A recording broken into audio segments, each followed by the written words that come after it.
i pomaže Bog braću Srbi i sestre Srpkinje.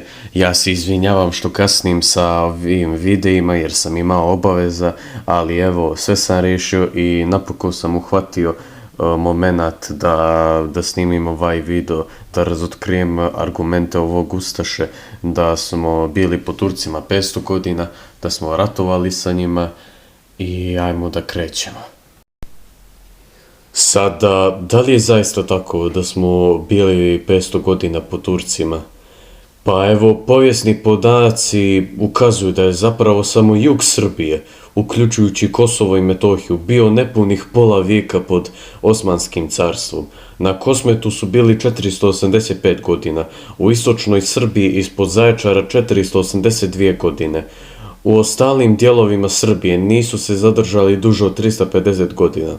Ja ne kažem da je to malo, ne daj Bože, nego kažem da je ono izrečeno na početku videa jedno od najvećih srpskih zabluda i da je to jasno uočljivo na mapi koju vam sad pokazujem. Inače, ova mapa predstavlja brojeve koji označavaju koliko je godina koja teritorija bila okupirana. Sada, evo prodiranje u 15. vijeku. Povjesničar Mile Bijelajac kaže da se priča o 5 vjekova u narodu odomaćila. I evo njegov citat.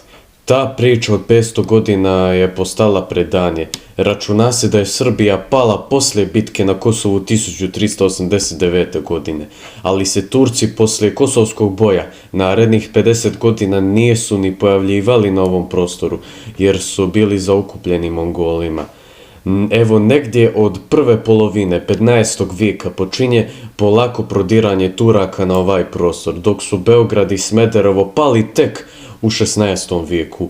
Dijelovi Srbije koji su oslobođeni srpskim ustancima bili su po Turcima oko 300 godina, a najduže su bili Raška, Kosovo i Metohija oko 400 godina. Nešto malo više oko 450 godina današnja Makedonija i nekada Južna Srbija, objašnjava Bijelajac.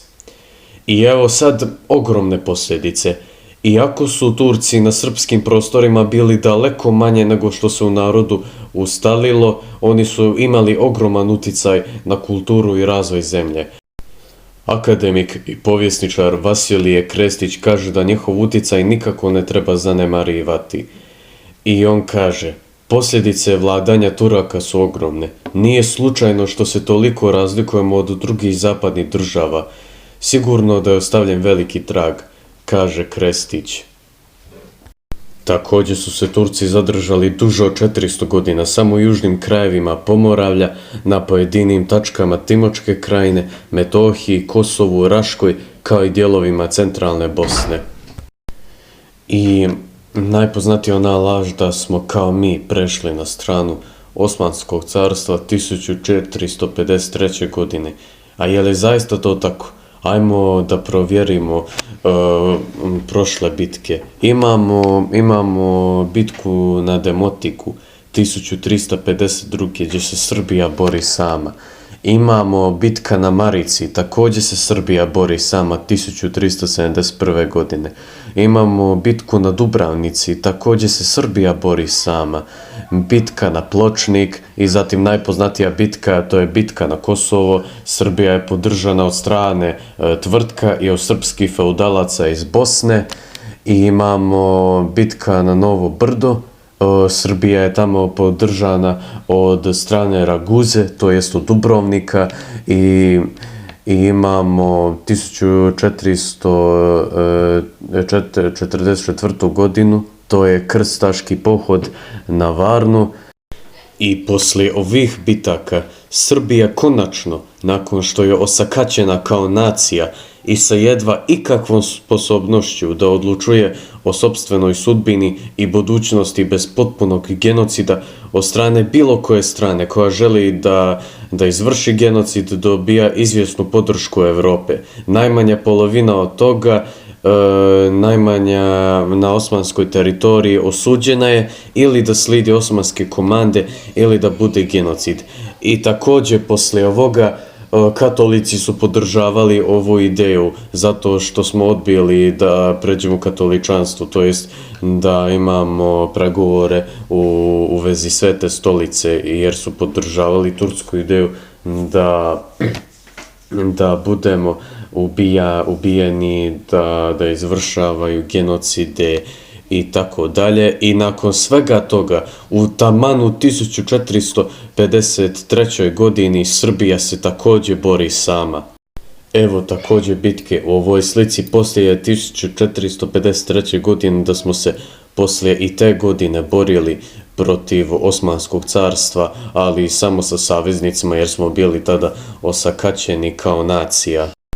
I sada kada smo dokazali da nismo sarađivali sa Turcima i da smo se borili protiv njih, imamo jednu bitku gdje ste vi kao Hrvati sarađivali sa Turcima u bici u Budimpešti, gdje su osmanski vojnici uhvatili Budimpešt ili Buda, kako oni zovu.